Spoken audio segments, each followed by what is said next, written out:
Ever wonder what it's like to bring the president of France home to meet your family? For me, that day was January 20th, 2021, in Dakar, Senegal. The presidential plane landed, and the heat of my homeland hit me. My heart was pounding. This wasn't the triumphant return I'd imagined. I was on the arm of the most powerful man in France, under the whole world's gaze. Beside me, Emmanuel, the president, slipped his hand into mine. "Ready," he whispered.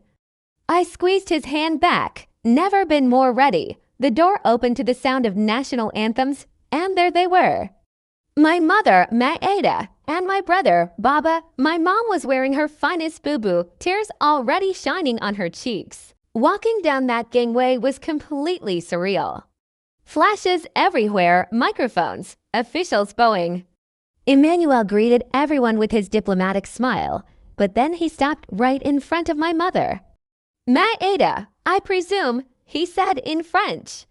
"It is an honor." And then, in front of all the cameras, the president of the French Republic bowed and kissed my mother's hand. Not just a formality, but a gesture of true, deep respect. My mom, with tears now streaming down her face, spoke in rapid Wolof. My brother translated for Emmanuel. She says, "Welcome to our home, my son.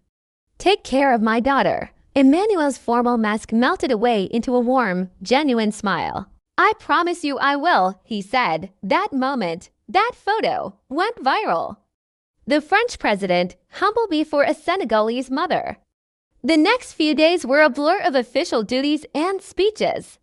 We visited Gorée Island, the House of Slaves, a moment so heavy with emotion, we could only hold hands and listen to the heartbreaking history. But the most real, most profound moment happened away from all the cameras.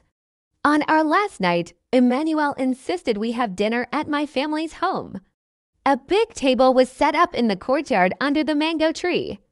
Neighbors came over, and the amazing smell of the boudin cooking filled the air, making my heart ache with joy. Emmanuel, with no tie, sat on a wooden bench, listening to the elders' stories and laughing at my brother's jokes.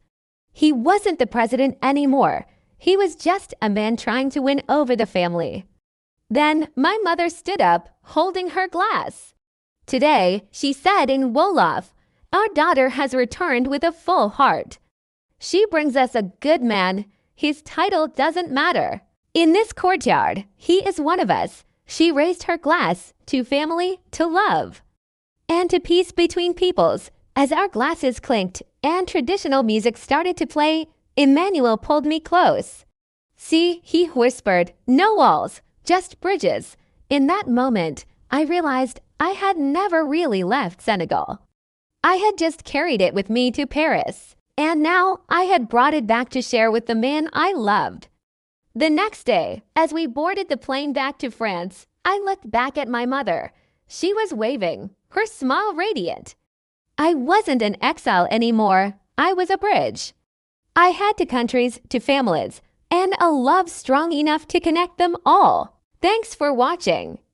If you loved this story, don't forget to like, subscribe, and hit that notification bell for more. See you next time.